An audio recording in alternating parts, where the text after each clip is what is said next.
in Chicago's famous Hotel Sherman, it's time now for your family to join the millions of families from coast to coast and listen to America's favorite, Don McNeill and his Breakfast Club. And now, here he is, your Toastmaster, Don McNeill. Good morning, Breakfast Clubbers. Morning to ya. We woke up bright and early, just howdy do ya. First call to breakfast for all of you out there.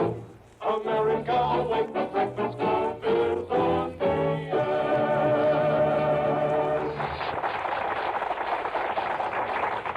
Well, good morning to you, and we're delighted on this Friday to welcome the gals from the Rehoboth Ladies' Aid of Albion, Indiana, a group from the Sanger Chorus of Indianapolis, Indiana. Those are both big groups that came up here. A lot of railroad folks conventioning, and housewives and farmers and students and secretaries and librarians and postmasters and salesmen and nurses and us. Yeah, well, Here we are. what are you going to do? Well, we, yesterday, the whole Breakfast Club gang went out to our place in the country there at the lake. Had quite a time. Sam, let's give an imitation of our meeting. First of all, we sat down and ate a big fat lunch. And then for the next hour, let's give an imitation of our meeting, shall we? All right, Okay. for the next hour.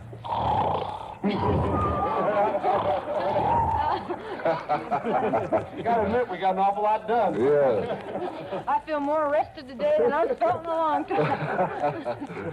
Well, Gerald, this is your first glimpse of our countryside. Oh, and is it beautiful? Wait a minute. I got interrupted. I didn't get a chance to tell you what we did. As you know, I drove Carol out there. Yeah. And we went by the home we're building out in Half Day. And as we come to the corner of Half Day and Milwaukee Ave, well, I'm talking terms that don't mean anything. When we got to a certain corner, there was a huge maple tree on this corner, right in the middle. All of a sudden, I didn't realize what was happening. She screams. "Oh!" Like that. And I said, "What's the matter with you?" I thought a car was heading for us. Yeah. The tree! It's yellow! Did you ever see a maple tree, Brendan? No, I've never seen a colored tree like that. Don't make fun of our trees. I was raised in one. That's right. I Exactly. believe you. Well, the countryside, Don, is just beautiful. It took me back to California in the wide open spaces, spices. Yeah. Of course, you know, we don't have the big mountains out here, but those rolling hills and the trees and your lake is just exquisite. No palm trees, though. We don't have any No, palm trees. I know. But you did have some tropicals. Some which? Tropicals. I didn't know I had any tropicals. They look tropical to me. Oh, those weeping willows? Those aren't tropical, huh? No, I They know. just look that way. Yeah. Oh, well, I saw some low things. They're kind of droopy like Yeah. us, you know. Yeah. Exactly. Well, I can hardly wait to talk to these gals that came so far to see us this morning, but I'm going to wait for just a minute. Right now, it's about, well, let's look at both clocks and see which one you like. Looks to me like about 3 minutes past 9 o'clock.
I love this card from Rosetta Miller of Avila, Indiana. Says, here I sit all ragged and dirty. Call on me and I'll run like a turkey. Is this the lady down there? Dick, see if you can get her to run up here. She's She sounds like her motor is running right now. She's going... Oh, there she is. I thought it was the one in front of her. This lady, I think, came down here with one of these groups I mentioned earlier. Is that right? Right. What group was it? Albion group. The Albion group. Is the villa right near Albion? Yes, about 12 miles. Yeah. Are you the group that got here real early? No, we No? got here. That's this other group. I'll talk to them. Yeah. They've been here for hours and hours. Well, Rosetta, what do you do down there in the villa? No, I'm just a housewife. Am I pronouncing a villa right? That's right. A villa, boys. Thank you very much. The boys are awake this morning, as you see, yeah. Say, do you know this lady? What's her name here? Can you read that on the card? Mrs. No, I Buck? don't know. Well, Laura Bushong. she's from Albion. Oh, Laura Bushong. Bashu? Bushong, yes. Yeah, you don't. Bushong. You can't read it any better than I can. Yeah. Where's that lady Bushong or whatever her name is? Oh, they're pointing. It's that one there. She doesn't want to talk, huh? Not a woman, then. Yeah. Listen to what she wrote, will you, Rosetta? She wrote, "Life is a race we all must run, so go it, folks, while you're young." She looks to me like she's about, how old would you say she is? I'm just looking from here. Just take a wild guess. 21. 21, Yeah, 22, I'd say yeah, around in 21. there somewhere. I think she's been around several times, don't you? Yeah, I think so, too. Life is a race we all must run, so go it, folks, while you're young. We wrote a little answer to you, Mrs. Laura Bushong. My mind keeps saying I'm younger still, but my poor old legs are over the hill. So true. Nice to see you. Glad you gals came up here. Thank you so much.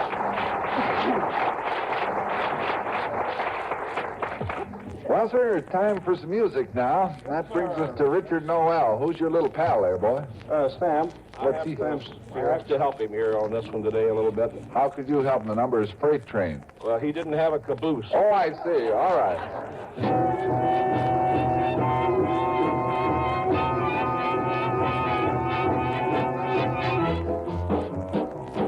Hi-ho! Hi-ho! What you doing here on the train? I thought the law was after you. The law is after me. Yeah? My mother-in-law. Oh! Freight train, going so fast. Freight train, going so fast. I don't know what train he's on. Won't you tell me where he's gone?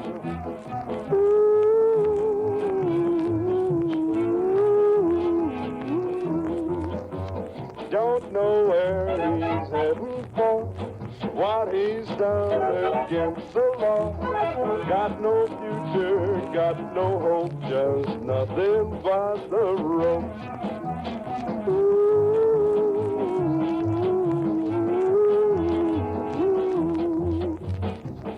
Hey, you notice we're slowing down a little? Yeah, I noticed that. Wonder why? Clumsy, you're dragging your feet. Lost his razor, very pleased, way down near old chestnut tree. Poplars at his head and feet, then tell him that he's gone to sleep.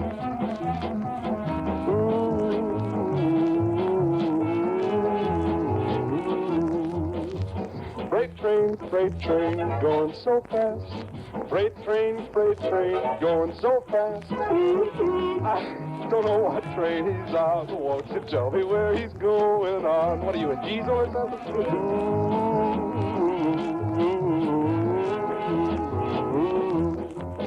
Hey, Bo. Yeah, what do you want? Drag your feet again, will you? Drag my feet again? What for? Why? I gotta get off here. Gotta see my girlfriend. Got a present for her. You got a present for? I was wondering what you had there in that there box. Yeah. What is it? Candy.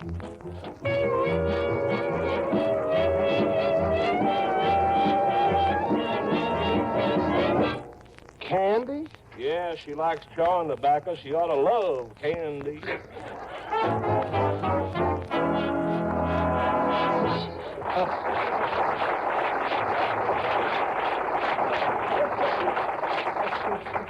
Special arrangement by Dick and Sam. Two-boy wonders. Beautiful. Wonders? Wonders. Yeah, you wonder what they are, exactly.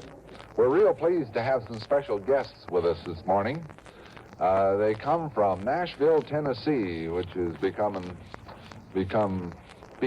known, that's what I'm trying to say, as the center of musical population of these here now United States, you might say.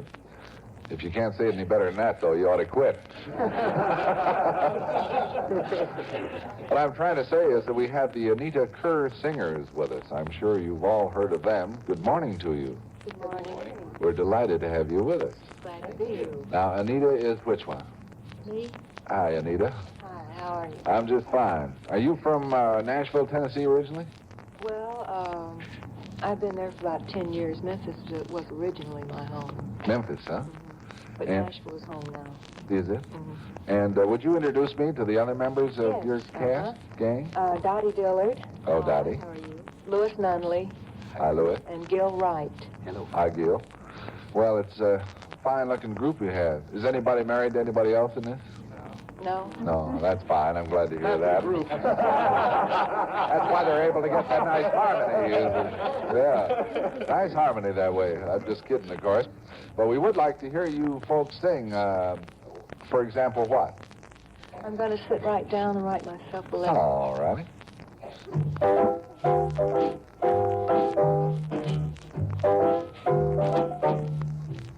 I'm gonna sit right down and write myself a letter and make believe it came from you. I'm gonna write words so sweet, they're gonna knock me off my feet. A lot of kisses on the bottom, I'll be glad I got 'em. I'm gonna smile and say, I hope you're feeling better. And close with love the way you do. I'm gonna sit right down and write myself a letter and make believe it came from you. I'm gonna smile and say, I hope you're feeling better. And I'll close with love the way you do. Do-do-do-do-do. I'm gonna sit right down and write myself a letter. And I'm gonna make believe. I'm gonna make believe. It came from you, do-do-do, from you. Ah, yeah. Very good. Thank you. You've heard of how an ostrich will stick its head in the sand to hide? Well, a little boy named Bruce Couch is trying to hide from me now by putting his hand over his eyes, but I see him. Are you Mr. Couch? Yes, I am. Sydney, Nebraska. Yeah. You got several people here from there this morning, haven't you? Well, no, my wife is over there. Oh, good. Well, that's several people, right? Yeah. And this little boy, I'm sure you wrote what he wrote on his card, or your wife did. My wife would, Yeah. yeah. But it's so nice and so warm and so true. It says on the card, I look like my daddy. I'm adopted. And, you know, I've seen that happen time and time again. I suppose you have too, Mr. Couch.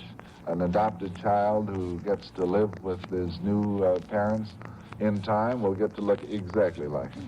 Have you noticed that? I noticed that. That Yeah. makes me feel pretty good. Well, I should think it would. And you got a... You want Mama? Oh, don't cry, honey. Don't cry. There's Mama's right yeah. over there. See, there's Mama. Over his face came the most horrible cry. I think he's a little tired, don't you? I think he is. Yeah. Yeah. That's all right, honey. This won't hurt you. That's just a microphone. Here, let me give you something. Here, boy. Hey, here's some gum. Yeah. Here's a quarter. How do you like that, boy? Yeah. Oh, get out. Thank you very much. Good to see you. I need a bottle.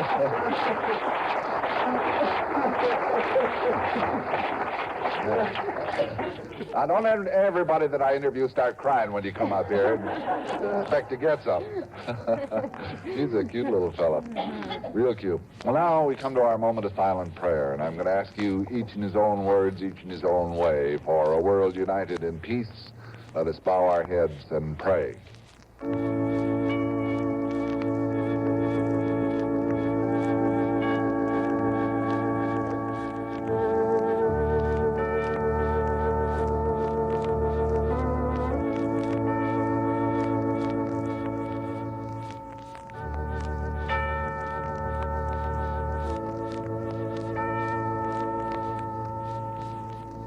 Amen.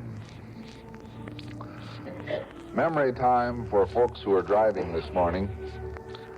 It's a little resolution by the Episcopal Churchmen of Maine that Mrs. Robert Hayden of Farmington, Maine, sent me.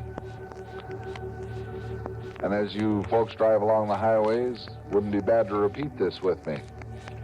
I resolve to examine my habits of driving on the highways in the light of our Lord's commandment to love my neighbors as myself, to the end that acts of selfishness which endanger the lives of my fellow men may be eliminated in me, that I may offer to God each time I drive a record of thoughtfulness and consideration for the safety of others.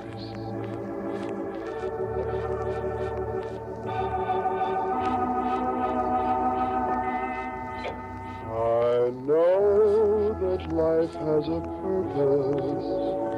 I know that life is a school. I know the best way to face it is found in the golden rule. Do unto others as you'd have them do to you. Be fair to your neighbor from his point of view. Life will be full if to others you will do as you have others do.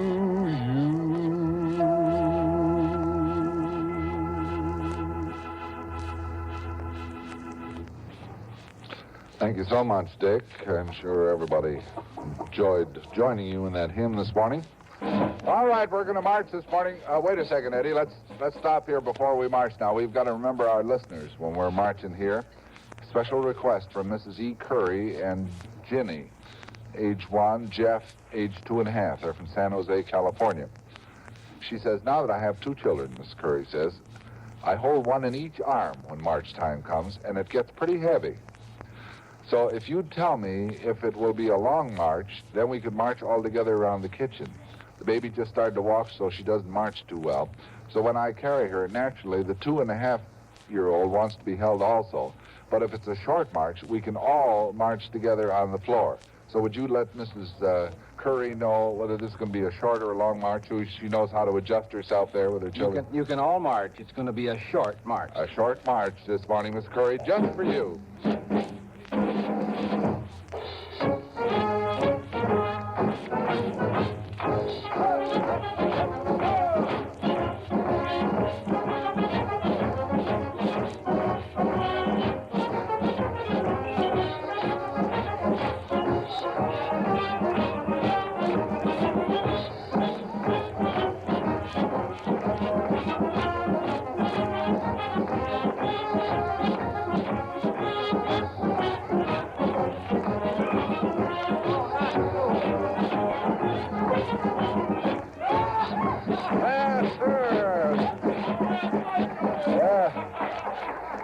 Short march.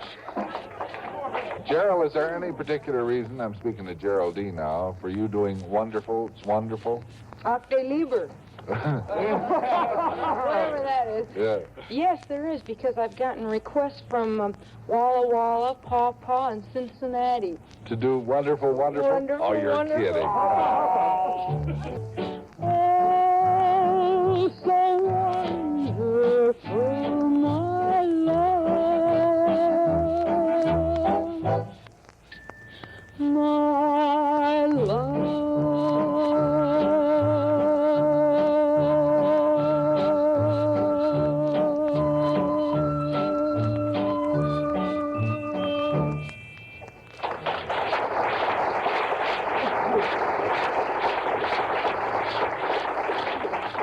Well, no wonder they named it twice. It was good. Good.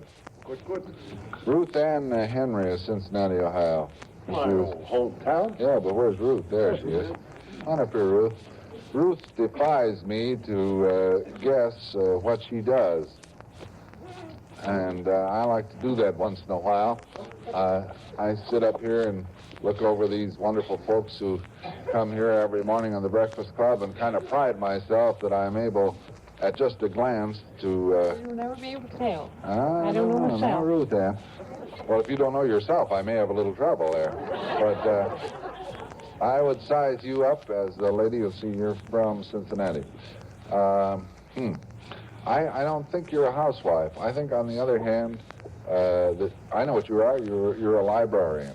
You're a librarian. You work there in the library. Now, not from my name, surely. What? Not from my name, I surely. can't tell from your name. Henry? Ruth Ann Henry. Well, that isn't what gave me the idea.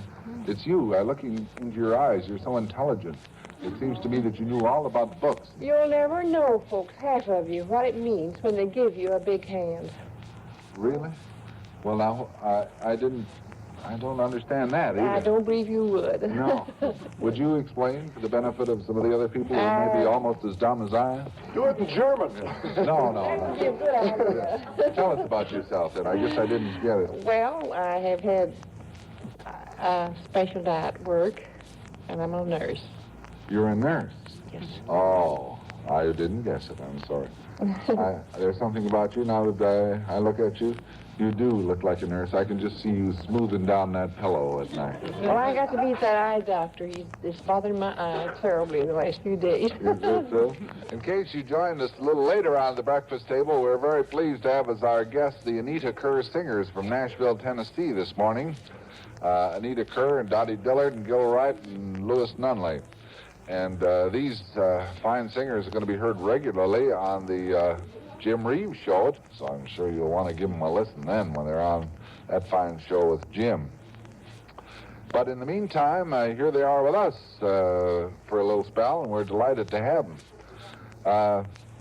Dick, one thing you said before I meant to ask you about, you were talking about when we were going out to the lake yesterday, and you said you were driving Geraldine out, and you said you saw a tree in the middle of an island. What did you mean by that? I'm at the middle of a traffic island. Oh, a traffic island. Is that the one this Anita Kerr quartet's going to sing about? It isn't, is it?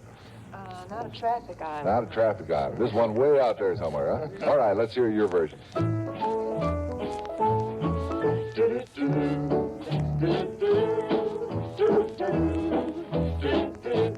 the middle of an island, in the middle of the ocean, you and I beneath the moonlight, just the monkeys and the palm trees.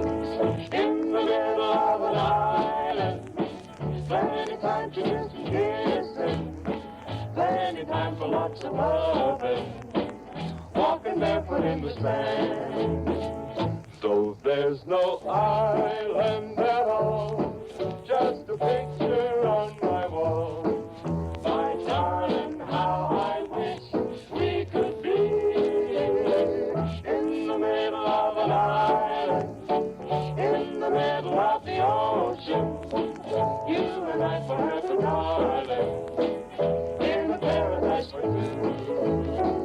Though there's no island at all, just a picture on my wall. My darling, how I wish we could be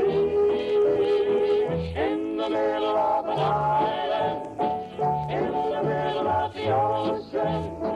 You and I forever, darling, in a paradise for two.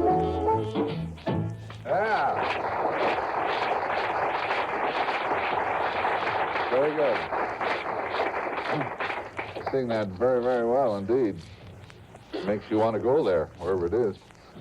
Well, sir, I said before that we might take a crack at some of us guessing what some other people are. This gentleman, would you come up here, sir? Wander right through that way. I'm sure they'll let you through. He's a very pleasing-looking gentleman. I've been watching him. I never saw him before that I know of in my life. He's got gray hair. He looks like he might be in his late 50s, maybe early 60s. He's got glasses, very nice smile. That's the first thing you notice about him. He's well set up, about 5 feet 7 inches. And I would say this gentleman, I'm going to make a guess about you. I think, sir, you're a former executive of a plumbing establishment. You have 3 children and 1 grandchild. You live out on the West Coast. You live around Indio, California, which accounts for your nice complexion. And you've been married about 39 years. Now, let's see how close I came. I'm sorry to disappoint you. You're very far off. Well, I'm off. I know that. you were right the first time. I'd say on your prediction. Yes. Well, now, let's find out your name first. Fred Rosso. And you're from? Fort Ewing, Michigan. Oh, yes. That's not very near Indio, is it? No. Quite a ways away, but it's a beautiful spot. I'm sure it is. I said you were a retired plumbing executive. No, I'm not. What are you? Although I have done quite a lot of pipe work. I work for the railroad company. You work for the railroad company? That's right. Well, see, in looking at you, I couldn't quite make up my mind whether it's railroad or plumbing, so I went... But I can do a lot of plumbing. Well, good. I just knew you could. All you breakfast clubbers, this ends our meeting. But once again on Monday, you'll hear our greeting. Yes, sir. Thanks so much for being with us this morning, and thus ends another week of breakfast clubbing together. I hope you enjoyed having all those gals and fellows and everybody else with us this morning as much as I did. You take it easy over the weekend, won't you? We want you back Monday. Till then, Don McNeill and the whole gang say so long and be good to yourself. Don McNeill's Breakfast Club has come to you through the worldwide facilities of the United States Armed Forces Radio and Television Service.